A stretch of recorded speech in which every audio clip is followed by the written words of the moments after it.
Құбылаға қарай жүзін беріп, ауып бара жатқан күннің қызыл арай сәулесімен шағылысып, көзді қарықтырған ақ шағыл қардың құшағындағы аршыған жұмыртқадай болып қаз-қатар тізілген әдемі тарбағатай тауларына қарап тұрып, көз қуанып, көңіл тоя талады.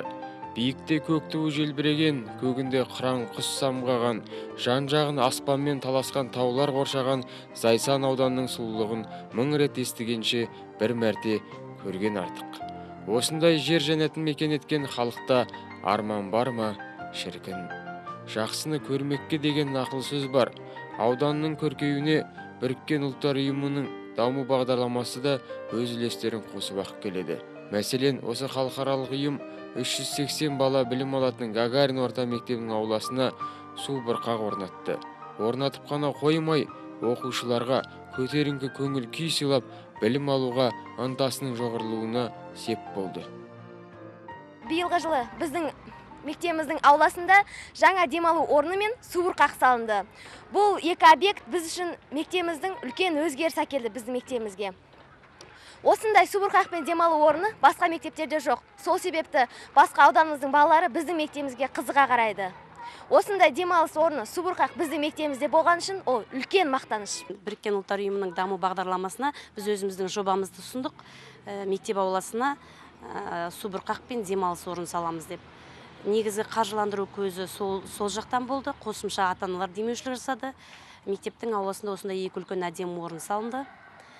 Жұмыс күші көбінде мектептегі жұмысшылар, оралман ата-аналар, мұғалімдер көмектесті.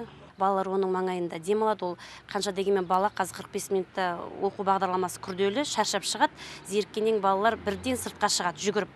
Бұрынғыдай іште жүру жоқ, бәрі айнала сол су бұрқақтың маңайында тұрады. Гагарин орта мектебіне су бұрқақпен қатар балалар дем алатын орында бой көтерді. Қоңырау кезінде оқушылар бұл жерге келіп, дем алып, таза ауада кітап оқуға, құрбыларымен әңгімелесуге мүмкіндік алды. Ең бастысы, осы жұмыстардың барлығы еріктілердің көмегімен іске асты. Осы мектептің ата-аналары, ұстаздар қауымы, тарихи отанына келген қандастарымыз осылайша ниет болса, кез келген іс қаржыға ғана байланысты емес екендігін дәлелдеп берді. Мен ақшаға да несіне істеген жоқпын.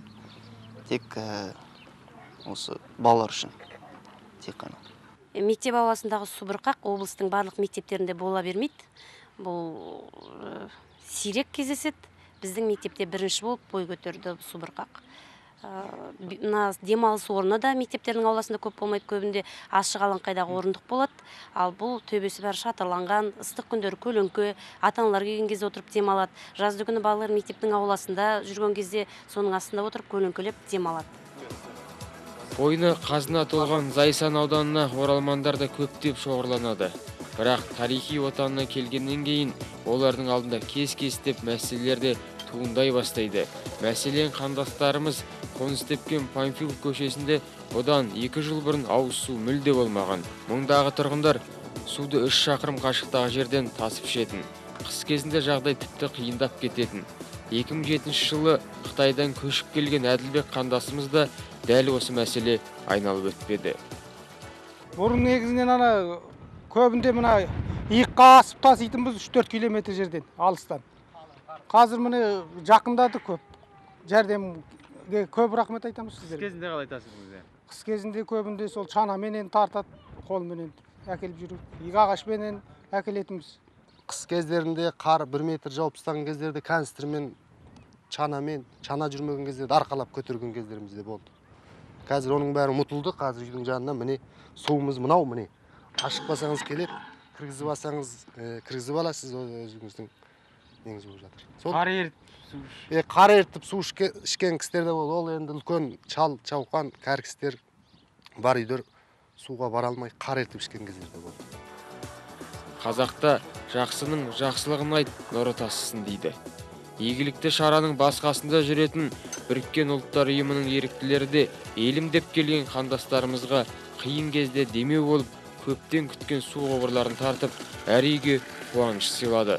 Оралмандардың бастарынан өткен қиындықтары артта қалды.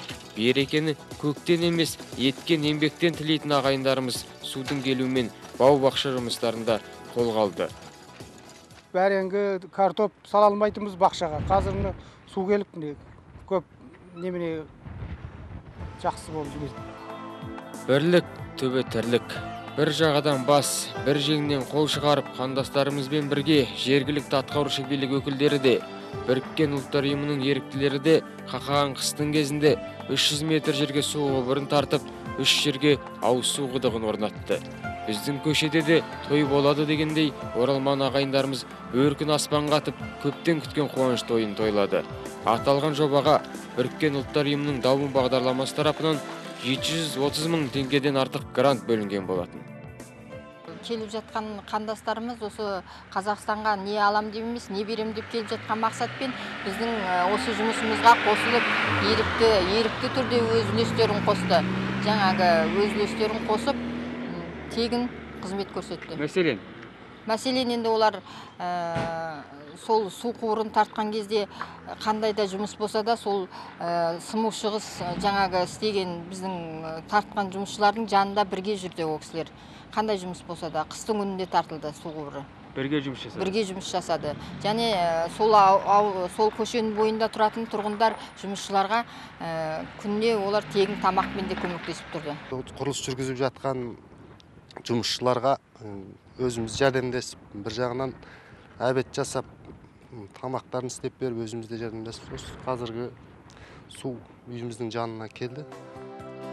Біріккен ұлттар ұйымының даму бағдарламасы мен еріктілердің бірге атқарған жұмысының бірі автобус аялдамасы. Мұны да жергілікті жұрт көптен күткен. Мұны аялдама аудандық аурухананың маңында орын тепкен.